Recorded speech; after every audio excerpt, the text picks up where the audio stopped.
Subscribe करें GST platform YouTube channel को और बेल आइकन प्रेस कर लें जीएसटी और इनकम टैक्स की वीडियोस सबसे पहले देखने के लिए। Good morning friends, GST platform के यूट्यूब चैनल में आप सभी का स्वागत है। जी हाँ फ्रेंड्स, दिसंबर 2021 की जो जीएसटीआर 3B फाइल होनी है उसकी ड्यू डेट यानी कि मंथली फाइलर अगर आप हैं तो उसकी ड्यू डेट है 20 जनवरी 2022। अगर आप क्वार्टरली फाइलर हैं तो आपकी ड्यू डेट है 22 तारीख या 24 तारीख। अब इसमें कंफ्यूजन आ रहा है लोगों को कि सेक्शन 16 का जो sub section 2 clause double A insert किया गया है, क्या है ये नया क्लॉज, अभी हम लोग देखेंगे ये कब से इंप्लीमेंट होगा। तो आज के सेशन में आपको ये चीजें क्लियर होंगी कि ये जो प्रोविजंस है ये कब से लगेगा और दिसंबर 21 की रिटर्न में आईटीसी आप किस तरीके से लेंगे। यहां पर आप देख पा रहे हैं जो हमारी जनवरी महीने की टैक्स मैगजीन है उसके अंदर हमने सेक्शन 16 सब सेक्शन 2 का जो नया क्लॉज डबल ए है उसको एक्सप्लेन किया है अलॉन्ग विद एग्जाम्पल। अगर आप लोगों ने अभी तक टैक्स मैगजीन का सब्सक्रिप्शन नहीं लिया है तो टैक्स मैगजीन की सब्सक्रिप्शन के लिए नंबर्स आपको स्क्रीन पे दिए गए हैं, इन नंबर्स पे कॉल करके व्हाट्सएप करके आप टैक्स मैगजीन का सब्सक्रिप्शन ले सकते हैं। और 30 जनवरी 2022 को जीएसटीआर 9 और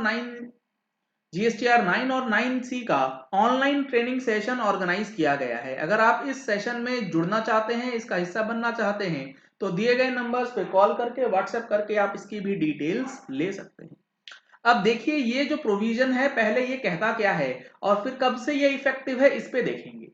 ये कहता है द डिटेल्स ऑफ इनवॉइस और द डेबिट नोट, यानी कि वो इनवॉइस या वो डेबिट नोट जो कि आप इनपुट टैक्स क्रेडिट लेना चाहते हैं जिसके रिस्पेक्ट में has been furnished by the supplier in the statement of outward supplies, and such details have been communicated to the recipient of such invoice or debit note in the manner specified under section 37। यानी कि वो invoice का details आपके supplier ने अपनी दिसंबर महीने की GSTR 1 में अपलोड कर दिया हो और वो आपके जीएसटीआर 2B में रिफ्लेक्ट हो जाना चाहिए, क्योंकि कम्युनिकेट हुआ डेटा स्पेसिफाइड जो मैनर करे गए हैं सेक्शन 37 के अंदर। तो यहां पर अब कंफ्यूजन ये है कि दिसंबर के इनवॉइसेस जिन्होंने अपनी रिटर्न 11 जनवरी के बाद फाइल करी है क्या उसमें ये नया प्रोविजन लग जाएगा। तो आपको ये चीज यहां समझनी होगी कि 1 जनवरी 2022 से section 16 sub section 2 clause double A जो है वो इफेक्टिव किया गया है। इसका मतलब जो invoice 1 January 2022 and onwards issue किए जाएंगे उसी पे ये नया प्रोविजन जो है वो इंप्लीमेंट होगा। और दिसंबर महीने का जो आपका जीएसटीआर 2A में डेटा आ रहा है उसके बेसिस पे आप इनपुट टैक्स क्रेडिट क्लेम कर सकते हैं सब्जेक्ट टू रूल 36 सब रूल 4, क्योंकि वो रूल्स तो ऑलरेडी इंप्लीमेंटेड है जिसमें जो इनवॉइस अपलोड हो चुका है उसका credit plus 5% of uploaded invoices का एक्स्ट्रा बेनिफिट जो है वो आपको दिया जाएगा। तो कहने का मतलब है कि section 16 sub section 2 clause double A जो नया प्रोविजन है वो दिसंबर की रिटर्न के अंदर आपको नहीं लगाना है। इसके लिए आपको जनवरी 22 की रिटर्न जो आप फाइल करेंगे फरवरी 22 में, इसमें section 16 sub section 2 clause double A का जो नया क्लॉज लाया गया है उसका इफेक्टिवनेस चेक करना है। तो दिसंबर महीने में आप इनपुट टैक्स क्रेडिट पुराने लॉज के हिसाब से ले सकते हैं। अब एक बार आप देखेंगे अगर section 16 sub section 2 clause double A का एनालिसिस क्या कहता है, वो ये कहता है कि अब आपको एक एडिशनल कंडीशन क्लेम करने से पहले आईटीसी के लिए आपको चेक करना है। वो क्या? If the supplier is not showing the invoice और debit notes which the recipient has in position, आपके पास इनवॉइस होने के बावजूद भी अगर आपके सप्लायर ने वो इनवॉइसेस नहीं रिफ्लेक्ट किए हैं as per clause section 16(2)(a अपनी जीएसटीआर 1 के अंदर which has to be filed by the supplier as per section 37, ITC will not be allowed।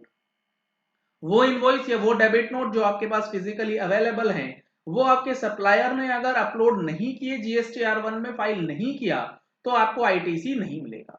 Old provision जो रूल 36(4) का है विल बी रिडंडेंट, तो रूल 36(4) हैज बीन सब्स्टिट्यूटेड और इसके लिए रूल 36 सब रूल 4 जो है उसे भी अमेंड कर दिया गया है, सब्स्टिट्यूट कर दिया गया है विथ न्यू रूल 36(4), जिसके अंदर अगर मैं आपको दिखाऊं जो हमारा पेज नंबर 19 है इसी मैगजीन के अंदर, उसमें हमने ये बतलाया है कि रूल 36 सब रूल 4 जो है वो अब इस चीज की बात करता है कि आपको इनपुट टैक्स क्रेडिट लेने के लिए दो कंडीशंस को फुलफिल करना है। कौन से दो कंडीशंस? वो दो कंडीशंस इस तरीके से हैं कि आपका जो इनवॉइस है या डेबिट नोट है वो रिफ्लेक्ट हुआ हो जीएसटीआर 2B में और same has been uploaded in GSTR 1 और using IFF by the supplier, और आपके सप्लायर ने वो इनवॉइसेस जो है अपनी जीएसटीआर 1 के अंदर properly within due date upload भी कर दिए हो। तो यहां पर रूल 36(4) और सेक्शन 16(2) जो है वो 1 जनवरी से लागू हुआ है। तो जनवरी के रिटर्न में आपको ये चीजें चेक करनी है, दिसंबर के रिटर्न में आप इसको चेक नहीं भी करेंगे तो आपका काम हो सकता है।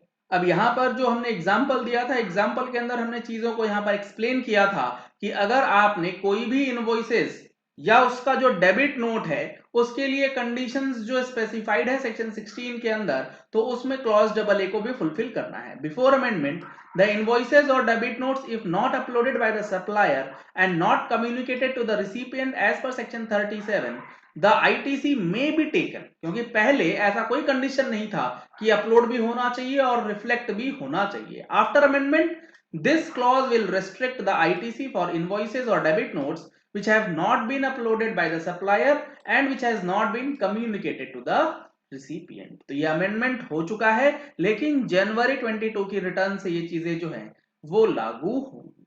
तो अब काफी लोगों को जो कंफ्यूजन था कि दिसंबर की 3B में कैसे आईटीसी क्लेम करना है वो आप लोगों को खत्म हो गया होगा।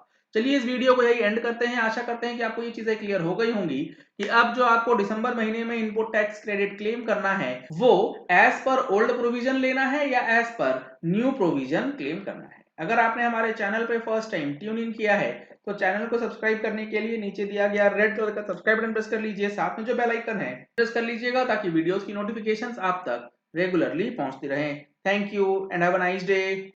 सब्सक्राइब करें जीएसटी प्लेटफॉर्म यूट्यूब चैनल को और बेल आइकन प्रेस कर लें जीएसटी और इनकम टैक्स की वीडियोस सबसे पहले देखने के लिए।